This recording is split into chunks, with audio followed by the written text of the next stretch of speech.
Good morning. Welcome to Market Today by ECTRA Arulrajhan. Today is 11th January 2023. ஒவ்வொரு நாளும் pre market information கூட share பண்ணிக்கிறோம். இப்போதைக்கு US market நேற்றுக்கு முடியும் போது ஓரளவுக்கு சிறிய ஏற்றத்துடன் முடிந்திருக்கதா பார்க்குறோம். ஏற்கனவே எல்லாமே ஒரு 0.5% 1% ஏறி இருக்கு. Tau Jones 0.5%, S&P 500 0.7 and Nasdaq around 1%. So இந்த ஏற்றம்ன்றது ஆசிய சந்தைகளும் பிரதிபலிக்கிறதா அப்படின்றத பார்க்கலாம். குறிப்பா எல்லா சந்தையுமே நிக்காய், ஹாங்சங், காஸ்பி, ஷங்கை என்று சொல்லக்கூடிய எல்லா சந்தையுமே ஓரளவுக்கு ஏற்றத்துடன் துவங்கி வியாபாரமாகி வருகிறது. தாய்வான் சந்தை மட்டும் தற்போது இறங்கி வியாபாரமாகி வருகிறது.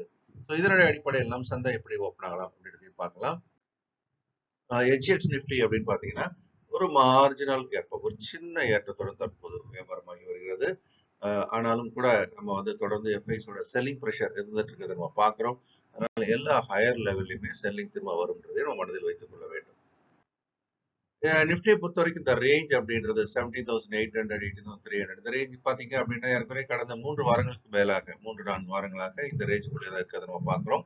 ஒருவேளை இப்போ ரொம்ப நாள் கழிச்சு 17,800 ஒருவேளை உடைக்கப்பட்டால் இறக்கம் என்பது கணிசமாக இருக்கும், அதிகமாக இருக்கும், வேகமாகவும் இருப்பதற்கான வாய்ப்பு உண்டு. ஸோ மேக்ரோ எக்கனாமிக்கல் ஃபேக்டர்ஸ் பார்க்கும்போது யூஎஸோட 10-year பாண்ட் அப்படின்றது கொஞ்சம் மார்ஜினலி வெண்ட் அப் 3.54 3.59 அப்படின்ட்டு. டாலர் இண்டெக்ஸும் மார்ஜினலி வெண்ட் அப் டு 103.35.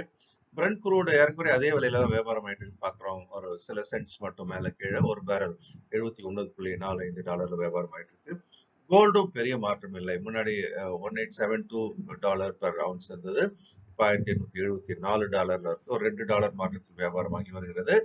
அப்புறம் யூஎஸ்டி ஐஎன்ஆர் மட்டும் வெரி வாலட்டைல் அப்படின்னு சொல்லும்போது இது இந்த 82.70 இருந்து 81.70 நோக்கி வந்திருக்கிறத பார்க்குறோம். ஸோ இது ரொம்ப வாலட்டைலான ஒரு வாலட்டாலிட்டி நிறைந்த ஒரு ஒன்றாக இருக்கு. பொதுவாக யூஎஸ்டி ஐஎன்ஆர் குறைவான வாலட்டாலிட்டியில வியாபாரமாகும். ஈக்விட்டி வேகமா இருக்கும். ஆனா இப்ப கொஞ்சம் மாறி வியாபாரமாகி கொண்டு வருவதை பார்க்கிறோம். எஃப்ஐஸ் தொடர்ந்து செல்லஸா இருக்காங்க. நேத்திக்கும் பாத்தீங்க அப்படின்னு சொன்னா 2109 கோடி என்ற அளவுக்கு விட்டிருக்கிறார்கள். இவர்கள் விற்பனையானது ஜனவரி பொறுத்த வரைக்கும் தொடர்ந்து பெரிய அளவில் விற்பனை நடந்து கொண்டிருப்பதாகவே நம்ம எடுத்துக்கொள்ளலாம்.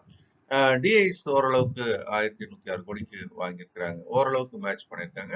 ஆனாலும் நெட் ரிசல்ட்னு பார்க்கும்போது ஏற்குறைய எஃப்ஐஸ் எந்த டைரக்ஷன்ல டிராவல் பண்றாங்களோ அந்த டைரக்ஷன்ல தான் மார்க்கெட் நகர்ல பார்க்குறோம். ஒரு அப்சர்வேஷனா பார்க்கும்போது காலையில எஃப்ஐஸோட செல்லிங் அப்படின்றதும் ஈவினிங் மார்க்கெட் முடியும் போது கொஞ்சம் டிஐஸோட பையிங் அப்படின்றது கொஞ்சம் மார்க்கெட்டை லிஃப்ட் பண்றதாகவும் பார்க்கிறோம்.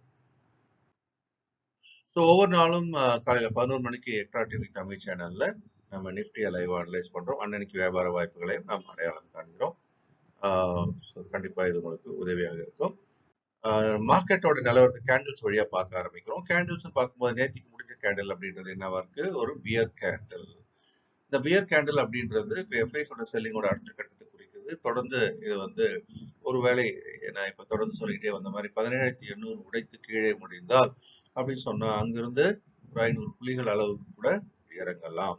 500-600 புள்ளிகள் என்ற அளவுக்கு கூட இறங்குவதற்கான வாய்ப்பு அதிகமாக இருக்கிறது. அதனால இந்த 17,800 and 17,300க்குள்ளாகவே ஏறக்குறைய கடந்த 3 வாரமா சோழ்ந்து கொண்டு பார்க்கலாம். இது உடைக்காத வரைக்கும் இன்னும் மீண்டும் இந்த எல்லைக்குள்ளதான் சோழ வாய்ப்பு உண்டு. இப்போதைக்கு செல்லிங் ப்ரெஷர் எஃப்ஐஸோட கணக்கு நமக்கு ரீபவுண்ட், அதாவது 17,800 உடைப்பது என்பது நம்ம கவனமாக பார்க்க வேண்டிய ஒரு இடமாக பார்க்கிறோம். குறுகியகாலம் விட்டார்கள் ஒவ்வொரு ஏற்றத்திலும் கொஞ்சம் லாபத்தை எடுக்கணும்னு 18,400 சொல்லிட்டு தான் இருக்கிறோம். ஸோ அதனால கவனத்துடன் செயல்படுவது நல்லது. லாங் டேர்ம் இன்வெஸ்டர்ஸ் கவலைப்பட வேண்டாம். எல்லா இறக்கத்தையும் தாண்டி 2023-24 இந்த பைனான்சியல் இயர்ல மீண்டும் பழைய உச்சத்தை தாண்டும் புதிய உச்சங்களும் தோற்றுவிக்கப்படலாம். குளோபல் மார்க்கெட்டோட நிலைமை இன்னும் மாறலைன்றதுனால நம்ம இன்னும் ஒட்டுமொத்தத்துல ஒரு வீக்கர் மார்க்கெட்ல இருக்கிறதாகவே எடுத்துக்கொள்ள வேண்டும். இந்த நாளும் இனிமையான நாளாக அமைய மனமார்ந்த வாழ்த்துக்கள்.